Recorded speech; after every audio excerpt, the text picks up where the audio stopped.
মানুষকে খাওয়াবেন, মানুষকে কি করবেন? খাওয়ানোর চেয়ে ভালো নফল ইবাদত আছে? কিয়ামতের দিন আল্লাহ তাআলা বলবে, হে বনি আদম, আমি তোমার কাছে খাবার চাইছিলাম, তুমি আমারে খাবার দাও নাই। বনি আদম বলবে, আল্লাহ আপনি যদি খাবার চাইতেন খাবারের বস্তা নিয়ে যাইতাম।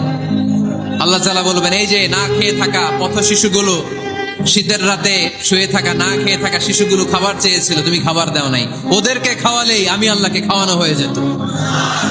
আল্লাহর হাবিব সাল্লাল্লাহু আলাইহি ওয়াসাল্লাম খেতে বসলে কখনো খাবারের বদনাম করতেন না। সহিহ বুখারীর হাদিস, মা আবা রাসূলুল্লাহ সাল্লাল্লাহু আলাইহি ওয়াসাল্লাম তাআমান কাত্তু, কখনো খাবারের বদনাম করেন নাই। এই 63 বছরের জীবনে কখনো না, একবারও না। ইনিশতাহাহু আকালাহু, ভাল লাগলে খাইতেন, বেশি বেশি খাইতেন। ওয়া ইন কারিহাহু তারাকা, ভালো না লাগলে রেখে দিতেন, ওটার দিকে তাকাতেন না। কিন্তু কখনো বলেন নাই লবণ বেশি হয়েছে, কখনো বলেন নাই ঝাল বেশি হয়েছে, এগুলো বললেন না। বলবেন? মহিলা প্যান্ডেলের ভাবিরা খুব খুশি, এখন খুশি হয়ে গেছে।